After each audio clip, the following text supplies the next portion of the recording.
네, 오늘 제가 준비한 추천주는요, 벽산입니다. 앞에서 이제 정부 정책에 대한 입김이 상당히 중요하다라고 이야기 들었었죠. 그리고 제가 그동안에 강조를 많이 드렸던 거는 건축 기자재였습니다. 그 중에 한 종목이다라고 할 수 있겠고요. 오늘 시간의 단일가에서 덕신 하우징이 상한가를 갔다라고 말씀드렸었는데, 사실 덕신 하우징에 대한 이 소개도 앞으로 윤석열 정부에서의 부동산 정책에 대한 기대감으로 소개를 드렸는데, 사실 오늘 시간의 단일가에서는 이보다 이 가덕도 신공항에 대한 뉴스로 상한가를 간 듯한 모습을 보여주고 있습니다.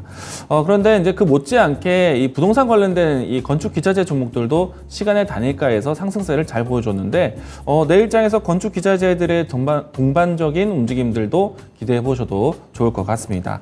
자, 오늘 제가 준비한 이 벽산 기업 같은 경우에는요, 일단 기업에 대한 내용을 보시게 되면 단열재, 외장재 등과 같은 건축 기자재, 패널을 공급하는 회사이기도 하고요. 그 밖에 빌트인 주방기기 사업을 하고 있기 때문에 우리가 재건축, 재개발, 리모델링 사업에서 인테리어 관련된 수혜주도 있다라고 보시면 좋을 것 같습니다.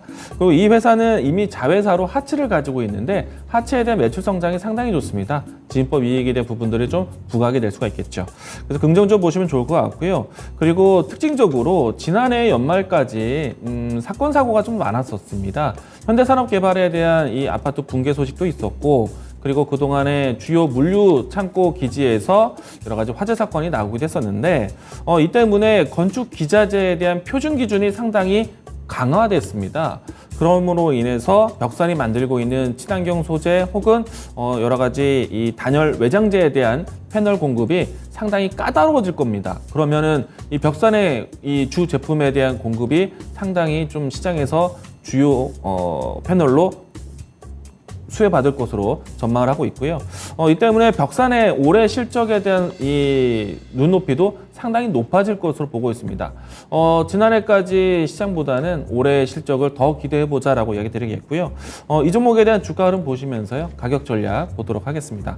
자, 우선은 최근에 거래량이 상당히 크게 유입이 됐습니다. 이 때문에 곧 이 거래량에 대한 탄력이 다시 한번 좀 나오지 않을까 생각을 하고 있고요. 제가 덕신 하우징을 소개했을 때도 이와 같이 거래량의 유입을 좀 보고 난 다음에 눌림목을 통해서 공략을 했습니다.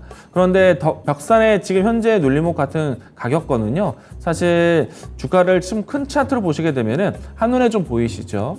다중바닥을 만들었었던 중요한 매물대에 대한 하단을 만들었던 가격대이기도 합니다. 그렇기 때문에 이 구간에서 가격 지지가 나온다면은 다음 텐션에 대한 탄력에 대해서 기대해 볼 수 있겠다라고 할 수 있겠고요.